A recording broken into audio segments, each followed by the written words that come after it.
Professional health Koch আপোনালোকৰ মাজত আজিৰ আলোচ্য বিষয়বস্তু হ'ব হুইট গ্ৰাছ। সো বন্ধুসকল আপোনালোকক সকলোকে স্বাগতম জনাইছোঁ আজিৰ এই আলোচ্য বিষয়বস্তুলৈ। আজিৰ আলোচ্য বিষয়বস্তুটোৰ নাম wheat grass. So wheat grass সম্পৰ্কে আমি এটা ধাৰণা দিব বিচাৰিছোঁ আৰু বন্ধুসকল ইয়াৰ উপকাৰিতা সম্পৰ্কে আলোচনা কৰে। যেহেতু আমি নিউট্ৰাচিউটিকেল প্ৰডাক্টত কাম কৰি আছোঁ, সো আমাৰ এই নিউট্ৰাচিউটিকেল প্ৰডাক্টৰ ওপৰত আমাৰ কি থাকিব লাগিব, নলেজ থাকিব লাগিব। সো বন্ধুসকল হুইট গ্ৰাছ এ নেচাৰ কমপ্লিট গ্ৰীণ ছুপাৰফুড। ই প্ৰকৃতিৰ এটা কমপ্লিট ছুপাৰ ফুড বুলি কৈছে। ই এটা সম্পূৰ্ণ খাদ্য।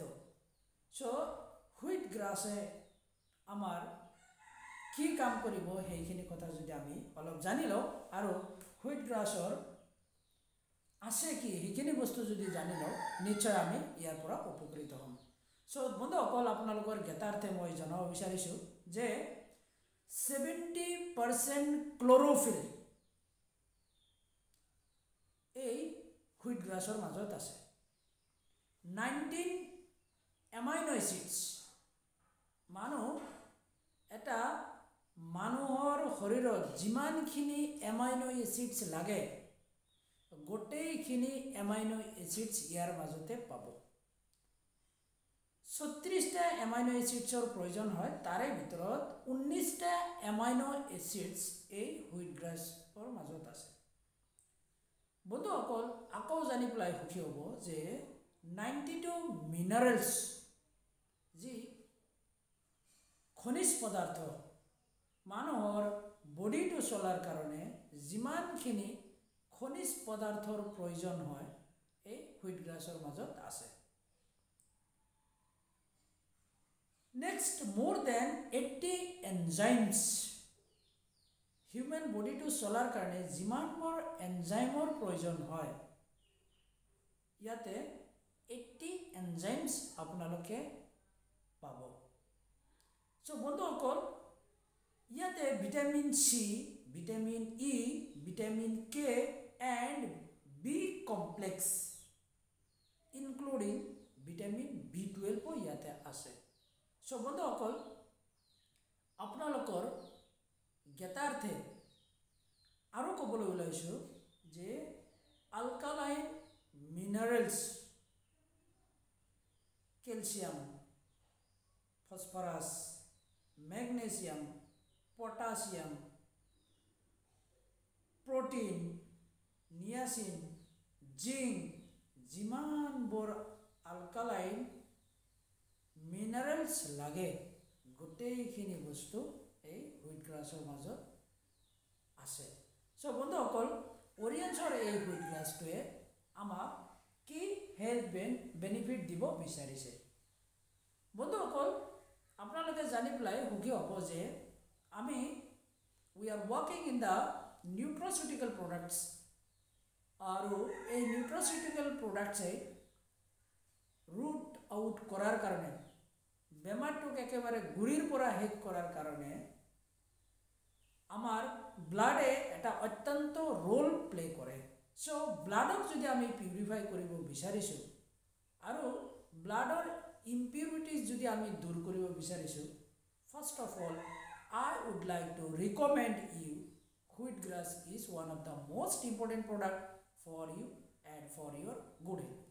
So বন্ধুসকল বুষ্ট হিমোগ্লোবিন প্ৰডাকশ্যন। মানুহৰ শৰীৰত হিমোগ্লোবিনে মানুহৰ তেজেই হ'ল প্ৰাণ। সো এই হিমোগ্লোবিন যেতিয়া প্ৰডাকশ্যন নহ'ব, হিমোগ্লোবিন যেতিয়া উৎপাদন নহ'ব, তো আমাৰ কি হ'ব পাৰে? সো বডি ইটসেল্ফ এ ডক্টৰ। সো বডিয়ে নিজেই ইয়াক উৎপাদন কৰিব লাগিব।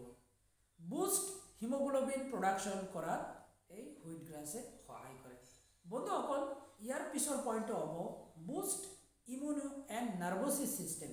আমাৰ শৰীৰৰ ব্লাড যেতিয়া পিউৰ হৈ থাকিব, ইম্পিউৰিটিজ যেতিয়া আঁতৰি যাব, তেতিয়াই নাৰ্ভাছ ছিষ্টেমে কি কৰিব, প্ৰপাৰলি কাম কৰিব পাৰিব। Next, enhances capillaries and reduce high BP. কোনোবা মানুহৰ যদি হাই ব্লাড প্ৰেছাৰত ভুগি আছে, শৰীৰৰ পৰা যিমানখিনি কোলেষ্ট্ৰল আছে, বেড কোলেষ্ট্ৰল, এই বেড কোলেষ্ট্ৰলটো ক'ত লুকাই থাকে? আমাৰ ব্লাডৰ মাজতে লুকাই থাকে।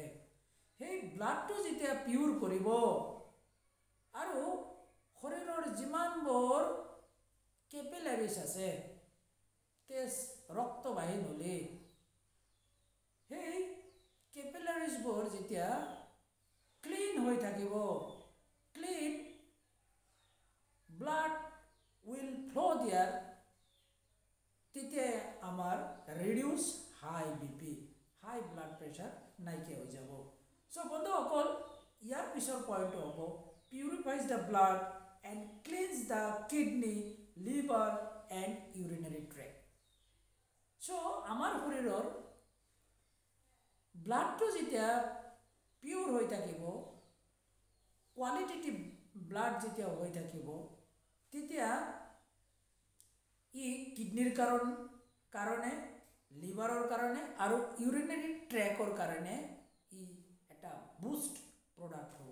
চ' বন্ধুসকল, আপোনাৰ মোৰ সকলোৰে কিডনি আছে, লিভাৰ আছে।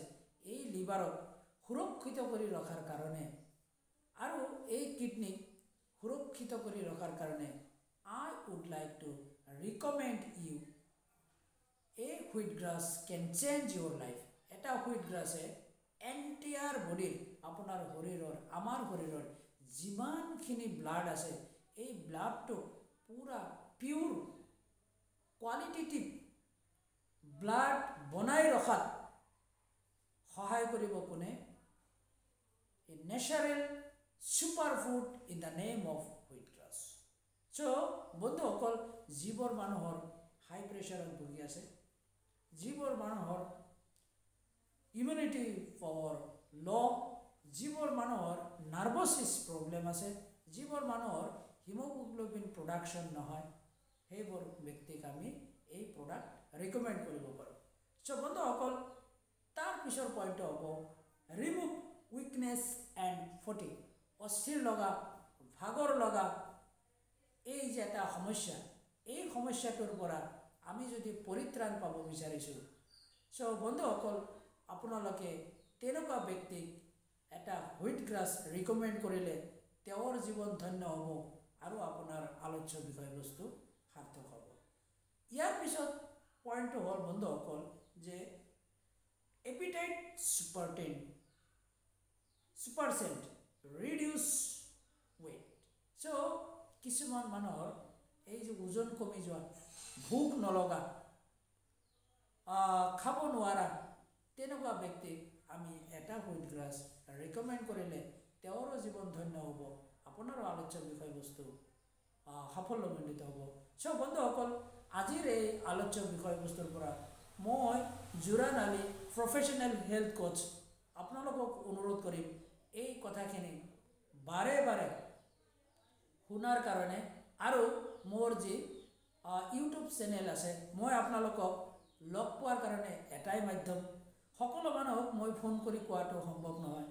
মোৰ মাজত যিমানখিনি নগণ্য পৰিমাণ যি নলেজ আছে, সেয়া আপোনালোকৰ মাজত মই শ্বেয়াৰ কৰিছোঁ। মই মোৰ @জুৰান মটিভেশ্যন চেনেলটো ছাবস্ক্ৰাইব কৰিব আৰু তাৰে পৰা বাৰে বাৰে ইউটিউব চেনেলত বাৰে বাৰে মোক লগ পাই থাকিব।